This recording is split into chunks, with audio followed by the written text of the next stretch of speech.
Prajwal Revanna video ಹರಿಬಿಟ್ಟಿದ್ದಕ್ಕೆ ಧನ್ಯವಾದ.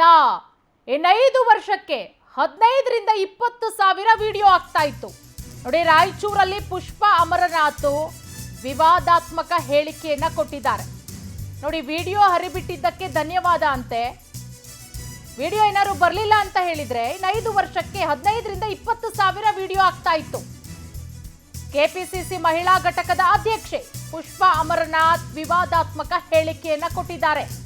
ಈಗಾಗಲೇ ಎಲ್ಲ ಸಂತ್ರಸ್ತೆಯರ ಸಂಪರ್ಕದಲ್ಲಿದ್ದೇವೆ, ಸಂಬಂಧಿಕರ ಮೂಲಕ ಅವರ ಸಂಪರ್ಕದಲ್ಲಿದ್ದೇವೆ. ಇದು ಮಹಿಳಾ ಕುಲಕ್ಕೆ ಆದಂತಹ ಅತಿದೊಡ್ಡ ಘೋರ ಅಪಮಾನ. ರಾಯಚೂರಲ್ಲಿ ಪುಷ್ಪಾ ಅಮರನಾಥ್ ಹೇಳಿಕೆ ಕೊಟ್ಟಿದ್ದಾರೆ.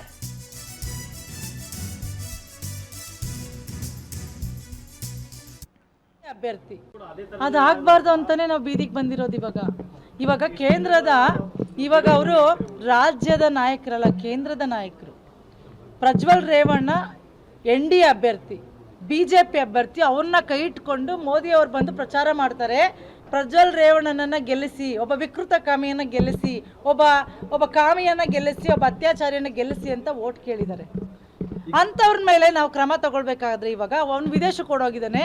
ಇಂಟರ್ಪೋಲ್ ಅನ್ನೋ ಮುಖಾಂತರ ಏನಾದರೂ ವಿಶ್ವಗುರುಗಳು, ನಮಗೆ ವಿಶ್ವಗುರುಗಳು ಬಸವಣ್ಣ, ಆದರೆ BJP ನಾಯಕರಿಗೆ ವಿಶ್ವಗುರುಗಳು ಯಾರು ಗೊತ್ತಾ? ಮೋದಿಯವರು ವಿಶ್ವಗುರುಗಳು. ವಿಶ್ವದಲ್ಲಿ ಓಡೋಗಿರ್ತಕ್ಕಂಥವ್ರಿಗೆ ಈಗಾಗಲೇ ಒಂದು ಸ್ಟೇಟ್ಮೆಂಟ್ ಮಾಡಿ ಅವ್ರ ಕೈಯಲ್ಲಿ ಒಂದು ಚಿಟಿಕೆ ಹೊಡೆಯೋದ್ರಲ್ಲಿ ಆಗತ್ರಿ.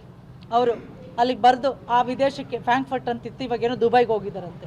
ಇಮ್ಮಿಡಿಯೇಟ್ ಬರಬೇಕು, ಅದೇನೋ ಪಾಸ್ಪೋರ್ಟದ್ದು ವಿಚಾರ ಹೇಳಿದ್ದಾರೆ ನಮ್ಮ ಮುಖ್ಯಮಂತ್ರಿಗಳು. ಆ ಪಾಸ್ಪೋರ್ಟನ್ನು ಇಮ್ಮಿಡಿಯೇಟ್ ತೊಗೊಬಿಡ್ಬೇಕು, ವಾಪಸ್ ತೊಗೋಬೇಕು. ಅವಾಗ ಅವರಲ್ಲಿ ಇರೋಕ್ಕಾಗಲ್ಲ, ಬಂದ್ಬಿಡ್ಬೇಕು ವಿದೇಶಕ್ಕೆ. ಅದನ್ನ ಯಾಕೆ ಮಾಡ್ತಾ ಇಲ್ಲ?